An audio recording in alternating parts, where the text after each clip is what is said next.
Bismillah wa salatu wa salam ala rasulillah. Assalamu alaikum wa rahmatullahi wa barakatuh. Welcome to another episode of the Middle West podcast.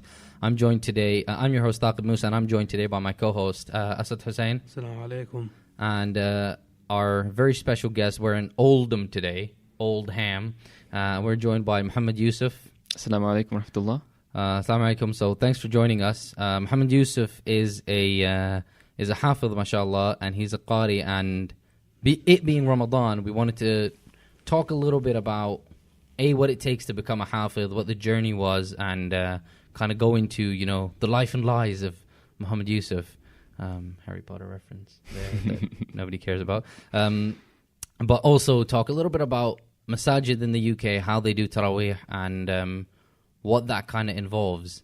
So first question to you is, when did you start your hifz? How long did it take? And kind of what was your inspiration going forward? Okay, bismillah. Alhamdulillah, wa salatu wa salamu ala rasulillah. First of all, thank you for inviting me to be able to join in this podcast, especially in this blessed month of Ramadan. I guess your question... That's nice, isn't it? It's the first time someone's thanked us. Yeah. No one's thanked us before. Right, okay. They just go straight into you guys it. are putting the effort in. I'm just turning up and Nice, yeah. But we saying what I need. we You appreciate that. Yeah. That's That's very good. touching. Thank you. Mashallah.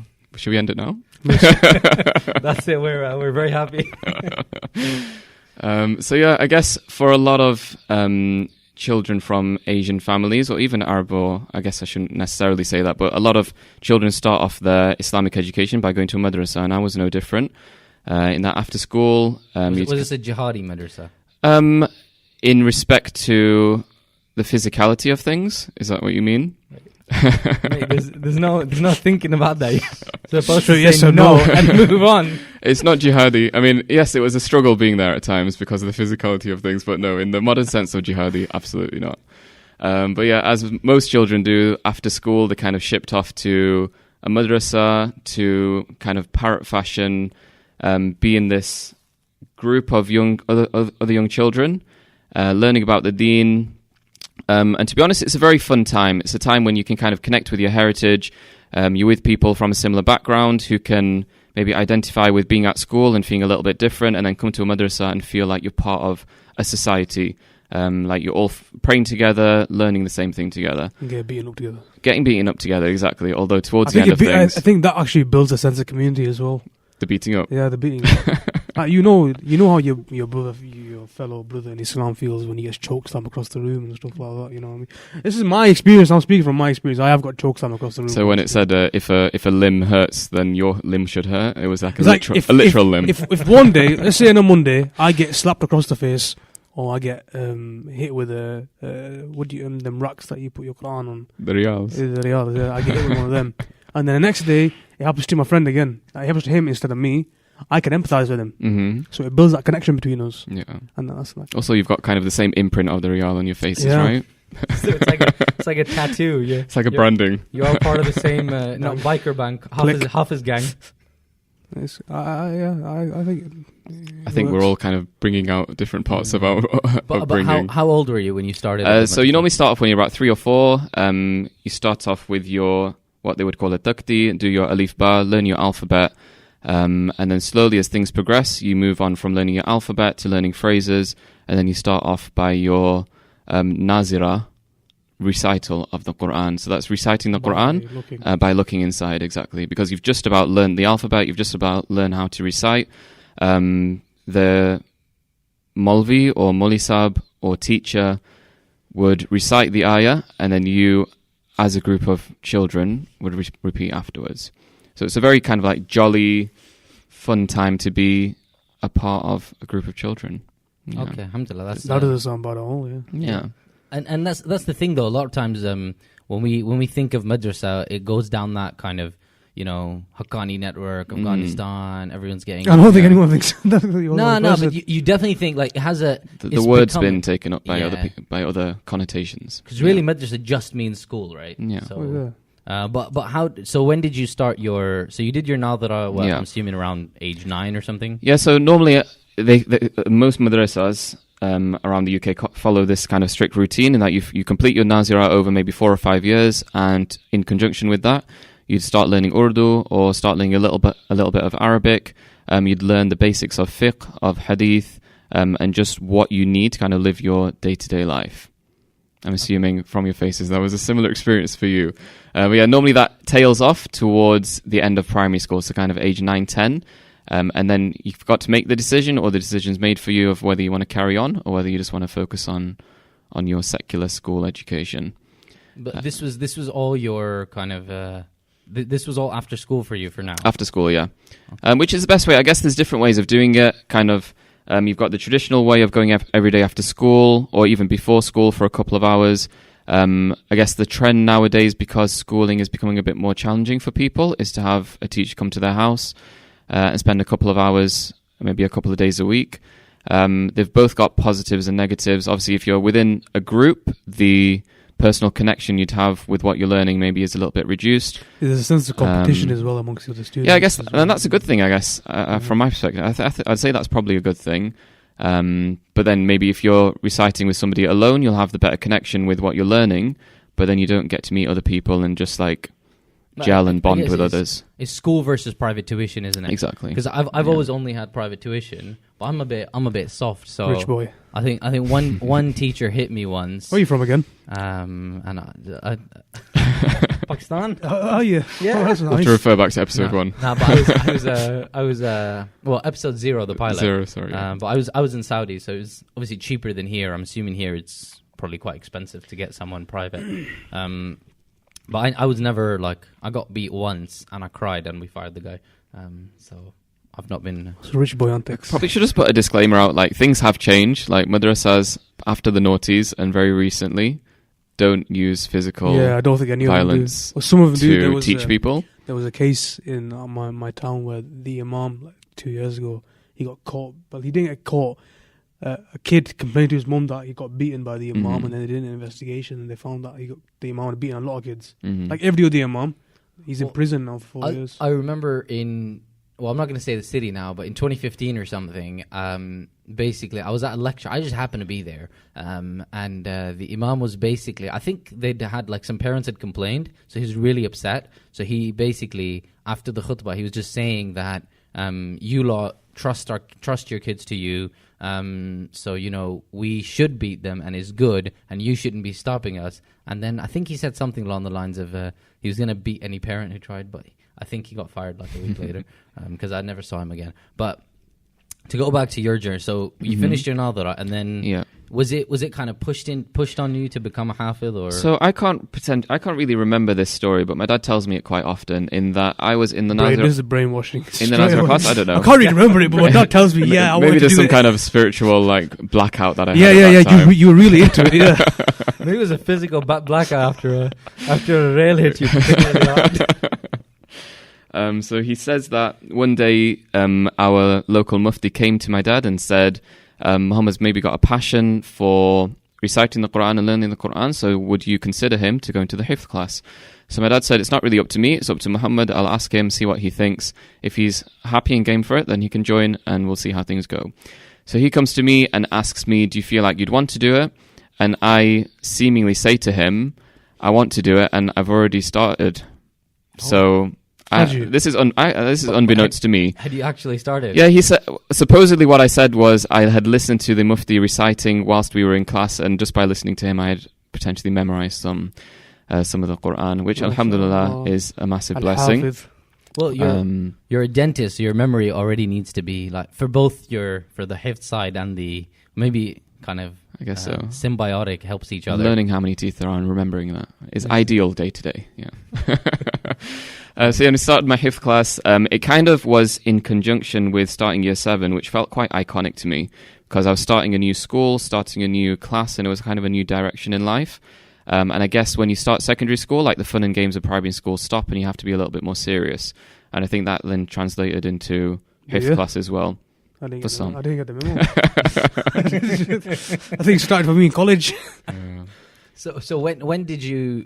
so you started your hifz class at your local madrasa? At my local madrasa, yeah. So they had a hifz class, maybe about 10 or 15 people would stay on from a group of maybe 40 or 50. The majority would realize within the first few months that it wasn't for them. And then maybe in a year, you'd be left with maybe 2 or 3 that would stay on. How long did it take you? For myself, it was about 3.5 years. So because I started off in year 7, I kind of knew that GCSEs would be coming up, year 10 and 11.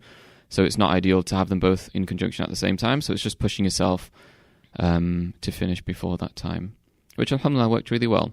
And how did you do it? So I know there's a lot of different, like, people do different methods. So some people have they go with the hizb, and they go with which is about 2.5 pages each, and each juz or para is divided into 8.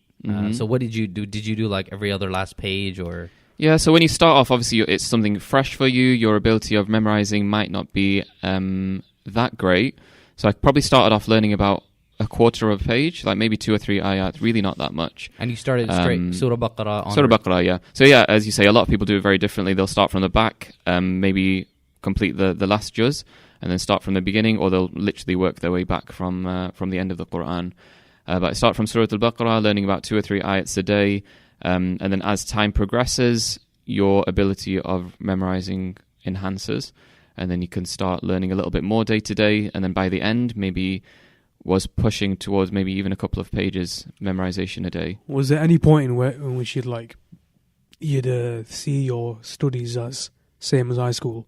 So you'd come home from high school one day, you think, all right, I'm home now finally. Then your dad goes to you, go to wudu, you've got class, and you're thinking, God, I don't want to do this. Were there any points like that, low points? Not necessarily low points, but definitely times of pressure. Like obviously towards exam time, when you'd feel like you'd set your target of memorizing Qur'an, and then for whatever reason you can't fulfill that, that criteria, that target that you've put yourself for. Within your mind, that you know that Qur'an and memorization is something that maybe you can do past a certain time, for example, GCSE time. Whereas when you've got exams, it's very critical. Like if you miss the time for an exam or you don't pass that exam, it may potentially divert your educational path a little bit more. So I think the pressure more so came from the schooling side rather than from the hifz side. I think from the hifz side, it was always this is what your goal is. Just do as much as you can until you can meet that goal, which I think relieved the pressure a little bit. Was there no pressure from home to finish it within a certain amount of time? Not particularly. I think for myself, I knew that I didn't want to have double pressure. So it was I knew that I needed to finish then. And thankfully, my ability did, alhamdulillah, increase as time went on. So towards year 9, 10, I was able to know that I would have finished by that stage. Were there different sections of different difficulty or? Yeah, I mean, I constantly think about this. Surah you're just I just don't want to go there. I shouldn't say it because it's going to put people bad thoughts in people's heads. But it was always towards the end of the year in madrasa. I guess your zeal would maybe take a different slant. Just like towards the end of school, everything becomes a little bit more jolly, and you're not as serious anymore. So the ajzat that I would memorize towards the end of the year, definitely now in my head, stand out as parts of the Qur'an that I don't know as well. But I think over time you kind of get over that barrier once you've read it a little bit more. Okay. Yeah, but it's more psychological than anything at this stage. Okay, and I think one of the things you mentioned was about how your strength increased, your, I guess, brain's a muscle when you exercise it, which is quite encouraging because a lot of people say that they just struggle to memorize, they'll retain something and it just won't stay. What do you do now, and what did you do especially then while you're getting all this fresh 2 pages a day, but how do you make sure that the old stuff stays solid? So we had a really good system in our madrasa. So you'd go in, you'd recite what was called the sabaq, which was your most recent memorization, which could be anything between a couple of ayat to a couple of pages. And then after that, you did a recital of your last few sabaqs. So maybe the last 2 or 3 days, which is maybe the 2 or 3 most recent pages that you've memorized. You'd recite that again to the teacher. And then after that, you'd kind of have a further revision where you do a quarter of a hizb from the beginning of the Qur'an, and then you just recycle through that every couple of months or so. So in that respect, when we were in the madrasa, our revision was kept on to quite well. And then now at the moment, to keep on top of things, what's recommended for somebody that's memorized the Qur'an is to try and complete one complete recital in a month. So it's just choosing a part of the day where you've got a bit of free time, dedicating that to the Qur'an, and then hopefully by the time you get to Ramadan, you've got that extra zeal and time. How long, if you were to sit down, If you were to sit down, how long would it take you to finish Quran? A normal pace. A normal pace, a juz will take about 15 minutes. So what is that, 4 ajza in an hour? So What, you're looking at me because I'm an exactly. You I'm could do the terrible. maths. But I guess your speed would go down after time. So maybe like 6-7 hours, 5-6 hours. 6-7 hours. So you Yeah. could do If it was that. if it was humanly possible. the legendary, Isha, or one rak'ah Quran in one night thing. Call it. So one of my questions about that, you talked about the system. So how did the madrasa go about developing that system? Was it a matter of psychological research or years of experience? I guess it's the experience that's come in. Obviously, hifth is something which is very highly sought after, and the merit of it in a hadith and kind of from a religious aspect is seen and is something to strive for. So yes, nowadays the kind of the direction is going more towards understanding and implementation. But at that stage, I think things were solely focused on memorization.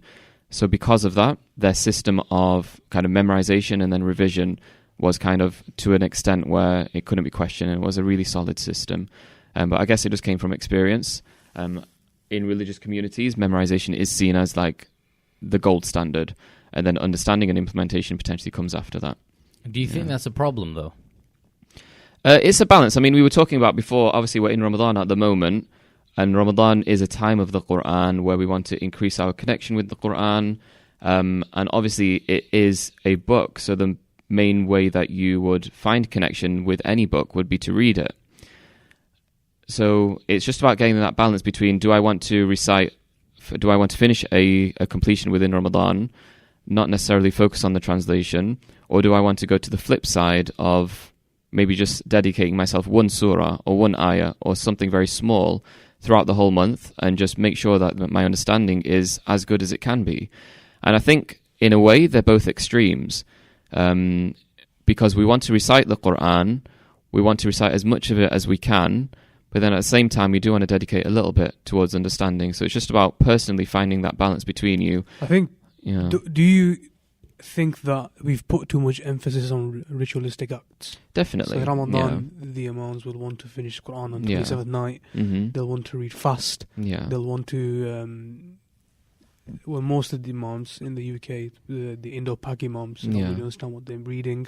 The congregation doesn't understand what they're reading. Some mosques, not all mosques, at the end of the taraweeh, they give like a brief reminder of what was read, like the tafsir of the ayat. Yeah. But most mosques don't. Yeah. And people go home jolly thinking, mashallah, I just booked my ticket to heaven. It's 20 rak'ah, innit? In all honesty, I don't think it's blameworthy. To be honest, when you think back to like the first generations that came to this country, life was difficult. There was a very small group of people. They didn't have the religious connection that we have today with regards to what's available on the internet. So I remember growing up, you'd go to a masjid. The taraweeh would be the last 10 surahs of the Qur'an, so from Alam Tara towards the end, and you'd repeat that twice, the last 10 surahs. Your taraweeh would be over in, half an hour? And then you'd go home, and as you say, you'd feel great because you feel like you've ticked that thing off that you're supposed to do every night. And that's not a bad thing, like that's what was available at the time, but yes, things have progressed, and so our way of thinking should change now as well, and I think it is changing. Speed is a big issue with Taraweeh, especially now that we're in the summer months, which is leading a lot of people not to choose to complete a Qur'an through Taraweeh, and rather just choose a few ayat or a few surahs to recite. And I think that then kind of moves back onto a personal responsibility. So yes, the Imam and the masjid's making the choice to shorten the Taraweeh, to read a little bit slower, not to complete the Qur'an, so that we as the Musallin can benefit from that. But then we need to then go home and kind of on a personal level say, do you know what? I've kind of had that release, so now I need to dedicate a little bit more time to reciting, to looking at the meaning, and then how I can implement that in my life. Are you an Imam also? Because you're a dentist, I know that. But are you also a part-time Imam? I'm not an Imam. I lead the Taraweeh prayers at a masjid in South Manchester. Okay. So how does that... I know we're getting off topic, but we're going to come back to completing your hifz journey. But now that we've just jumped into this tangent, how does that work? So how do you is it like a formal position? Do you apply? How do masajid generally tend to select their Ramadan imams? Oh, they scout them, don't they? It's normally scouting, yeah, or word of mouth. Like for myself, I was very blessed to attend a school which was very close to the masjid that I now lead at.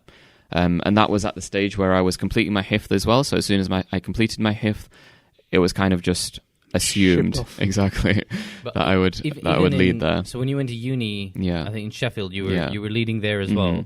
And how does that kind of work? They just say, "Oh, this guy's hafid."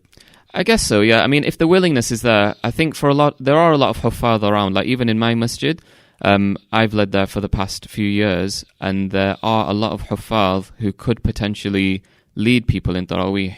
But it's like a two-way conversation. So yes, the masjid will come to people that they know may potentially would want to recite and ask them, but then it's on the individual as well how much time they can dedicate,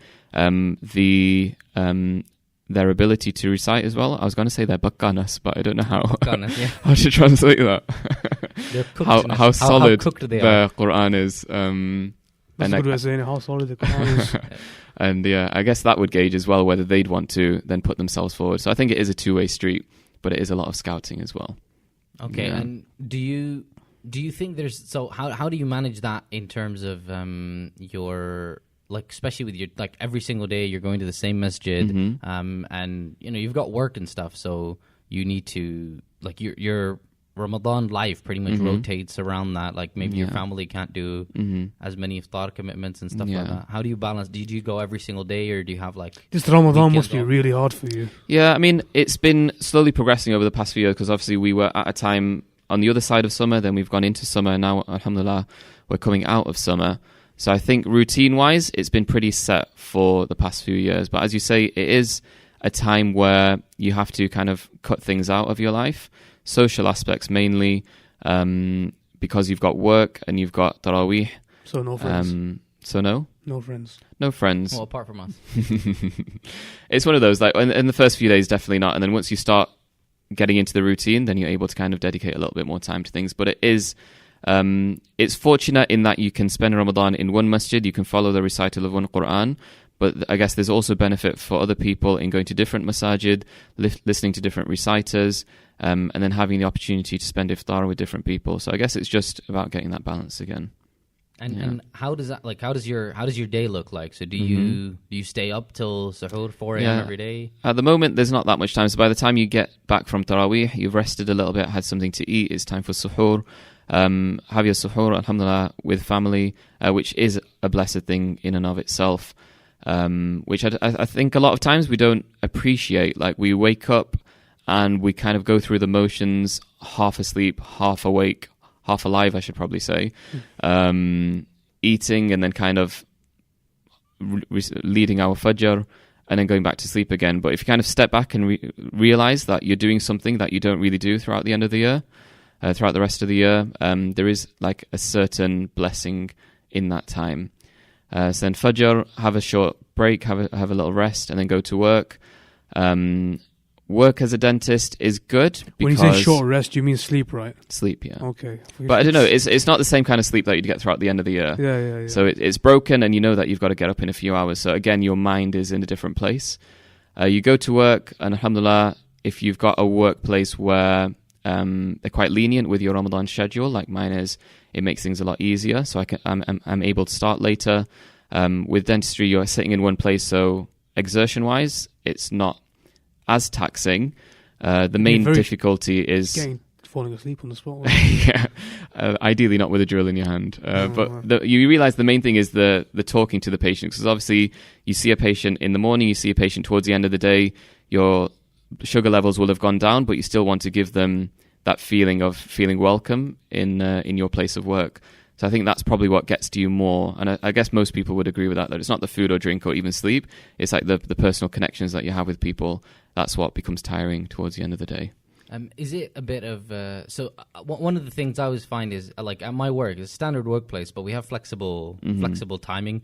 And sometimes, and like even I'll find myself doing it sometimes, I'm like, my productivity isn't there. Like, I'm not getting as much done. Yeah. And surely, like, we have a responsibility because we're getting paid the same, Ramadan or not Ramadan. So we have a responsibility to, do the work. Yeah. And how do you think that kind of ties into, like, have you considered taking days off? Is that, like, has it ever gotten so bad that you're like, can't deal with this right now? Yeah. I mean, some people manage it really well. They can live their usual working lives and still give that same amount of productivity. So again, I think it is on a case-by-case basis. Obviously, if you're staying up throughout the night and you've not had enough sleep, then you need to gauge whether your working life will be affected.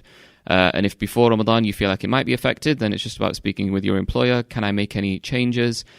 Is it a chance of working through lunch so that I can finish early?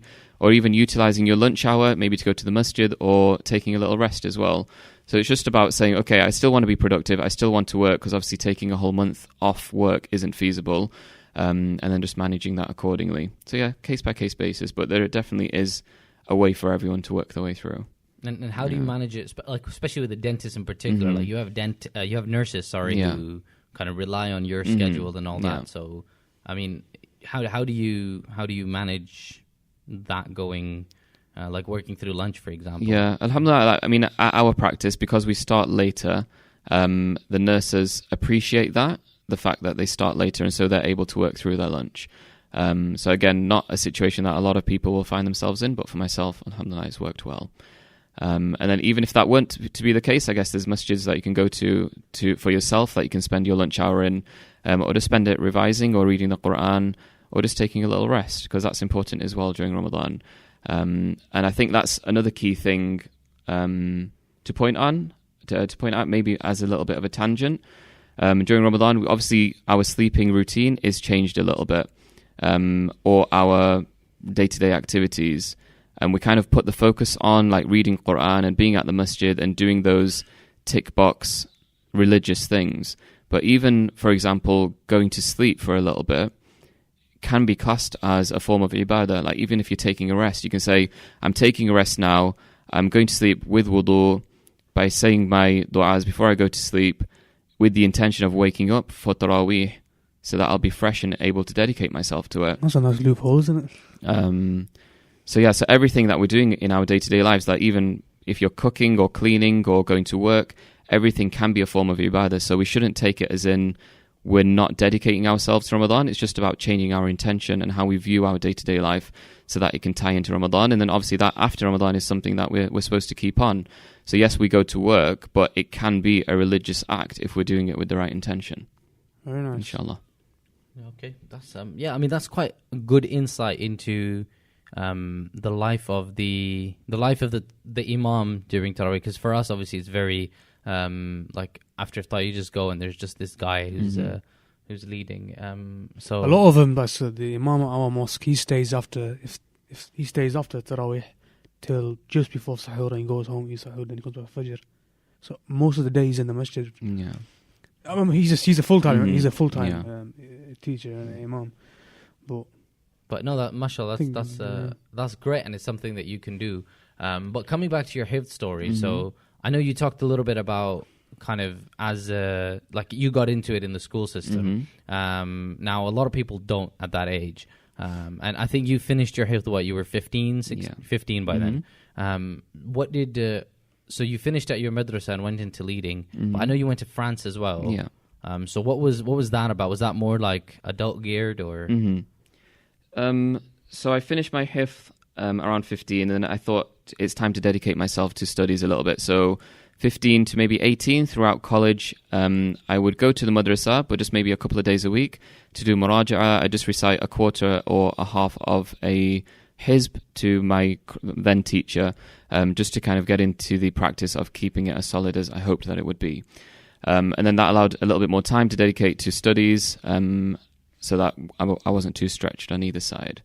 I was blessed to be in the company of a couple of people that had been to an institute in France, which again, when you think about it, an Islamic institute in France, it does kind of boggle your mind a little bit, because you expect people to go to Egypt or to then Syria or even Morocco to learn Islamic sciences. Very nice. Well, I expect French people to come here because we have a more established community, and France seems to be a place where it's a bit harder to be visibly Muslim. Yeah, I'd say more so now. I think at that time, maybe early or late noughties, it wasn't as much of the case. We've very still felt very European, and we didn't have the notion of being other at that point. And I guess the struggles that they're going through now they weren't as apparent then. So yeah, I was blessed to be in the company of a few people that had been to an institute in France to learn Qur'an, to learn Arabic, and to start with their Sharia studies as well. So before going to university, I decided to take a year out to take up the opportunity for myself.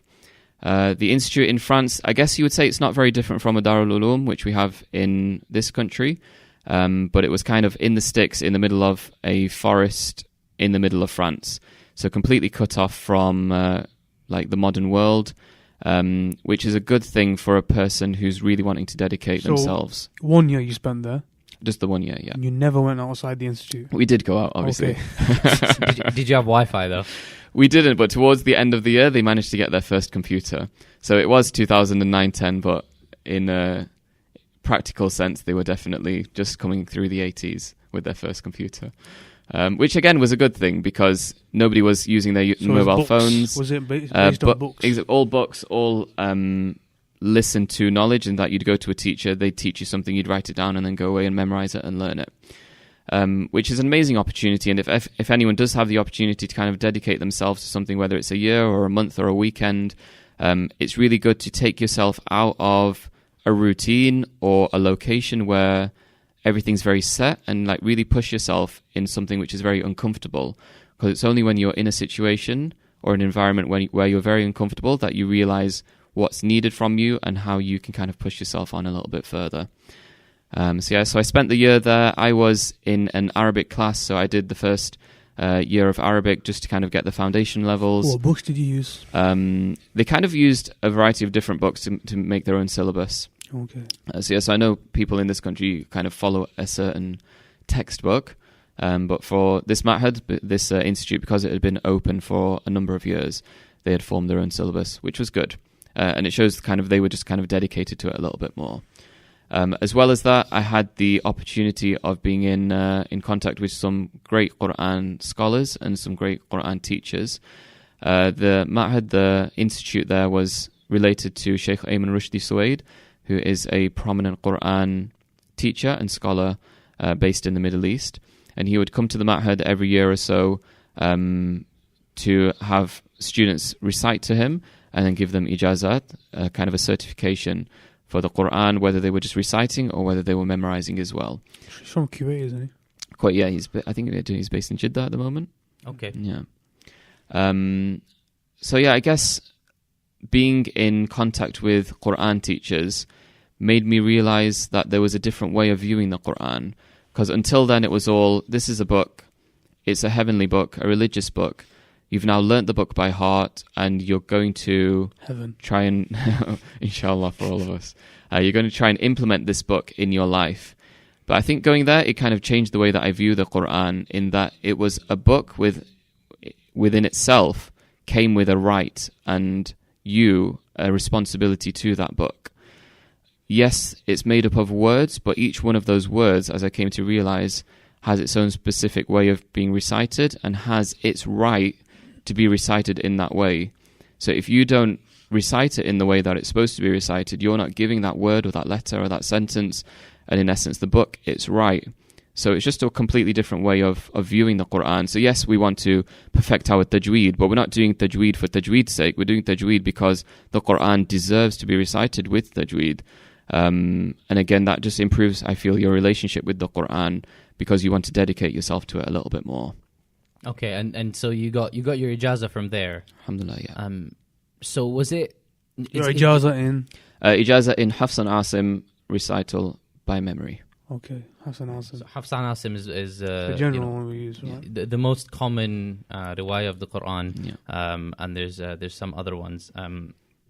But sorry, coming back to this. So does that institute, or do you know of any places around here? How do people who are maybe adults by now, they want to start either a journey into deeper understanding tajweed, but also hifz? Where do they go? Yeah, I mean, I guess at the time of life that I was at, in that I had finished school and I was starting university, it was kind of the perfect time to take a year out. And a lot of people do have that opportunity, but at the same time, a lot of people don't have that opportunity, maybe in a working life or family life, and so they can't dedicate that amount of time. So it's just about going local, I guess, first. There's no need to go abroad. We've got amazing resources on the internet as well where you can sign up to learn Qur'an, learn Arabic, and you can do it at your pace. And the best thing is that there are exams and the tests at the end, so you can kind of gauge your progress as well. I think one of the shortcomings of using the internet for stuff like this is in terms of people's commitment to these courses. Yeah. It's not really there, is it? If I enroll in a course in an actual institute that's local and I pay money to go to it, then I'm more invested into it. In the internet, I can go on it whenever I want. Yeah. I'll say one day, I've got a class, 9 o'clock, I won't turn up to it, I'll just do that tomorrow. Because it's on my computer, it's easy for me. So I think that's one of the problems with using the internet. I think we've seen it a lot as well. Yeah, I guess that is an issue with the internet. I guess that could be an issue with an institute as well. Like you pay to come to an institute, and then when you start a class, the class is full, and then as time goes on, the students that you have slowly taper away. There's a lot of classes though, isn't it? Yeah, so I don't think it's like a generic or like a specifically internet thing. I think it's just potentially a dedication thing, or maybe even just a life thing, in that people get busy and they're not able to dedicate the time that they thought they could after a while. But I guess that's just life. Like, our iman and our connection to Islam does peak and trough, and we're trying to maximize the peaks, and that's why we're trying to utilize all the things that we've got available to us. But even if we do kind of slip away from attending a class or our connection with the Qur'an, it's just about stepping back and realizing that and saying, do you know what? Time to turn things around, time to like reconnect with things. And like, we shouldn't necessarily feel bad about that because we're taking that step back towards things. It's just maybe making the realization, which is the key thing for us. All right, Jazakallah khair. It's been really good having you, and I think it's been quite insightful to kind of get how you got to where you are now, mashallah, but also some insight into kind of a day in your life, especially in Ramadan. What we wanted to do, just to kind of conclude the episode, is just if you could do 2 minutes of I don't know, surah of your choice. I was thinking Surah Yusuf, provided you didn't memorize that at the end of an academic year. But if you can just give us a few minutes of Qur'an recitation to close off the podcast. Bismillah.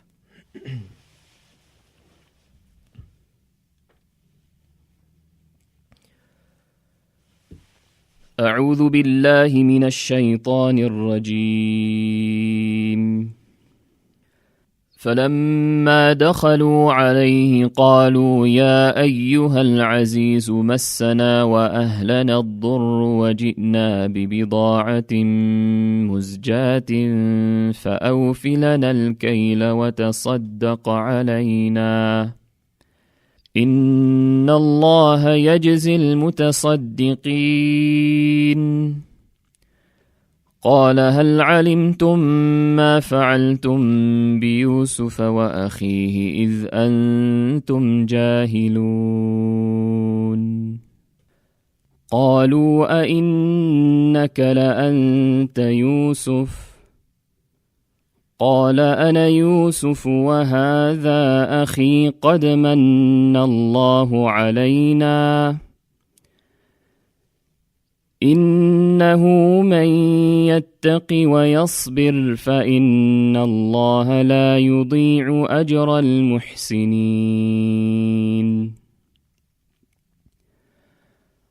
قالوا تالله لقد آثرك الله علينا وإن كنا لخاطئين قال لا تثريب عليكم اليوم يغفر الله لكم وهو أرحم الراحمين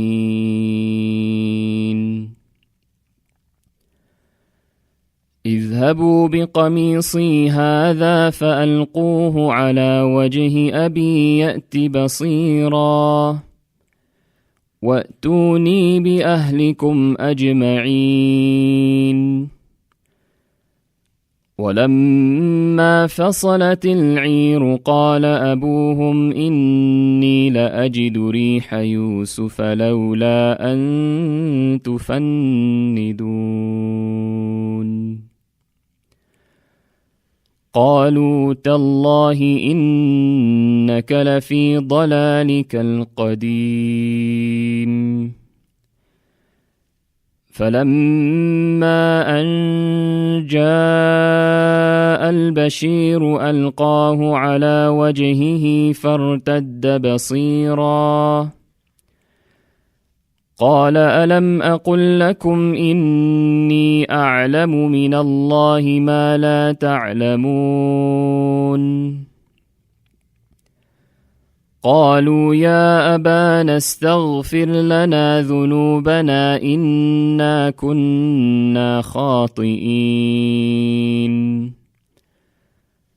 قال سوف أستغفر لكم ربي إنه هو الغفور الرحيم فلما دخلوا على يوسف آوى إليه أبويه وقال ادخلوا مصر إن شاء الله آمنين ورفع أبويه على العرش وخروا له سجدا وقال يا أبت هذا تأويل رؤياي من قبل قد جعلها ربي حقا وقد أحسن بي إذ أخرجني من السجن وجاء بكم من البدو من بعد أن نزغ الشيطان بيني وبين إخوتي إن ربي لطيف لما يشاء إنه هو العليم الحكيم رب قد آتيتني من الملك وعلمتني من تأويل الأحاديث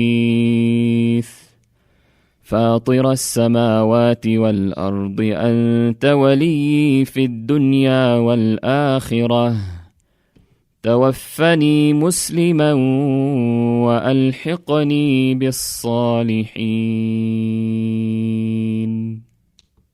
صدق الله العظيم. جزاك الله خير.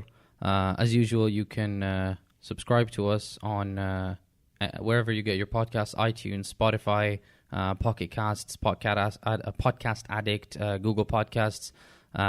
You can send us your queries, emails, feedback on middlewestpc@gmail.com. Follow us on Twitter as well. Follow us on Twitter and Facebook at the Middle West PC. You don't follow on Facebook, you like on Facebook. All right, like us on Facebook, follow us on Twitter.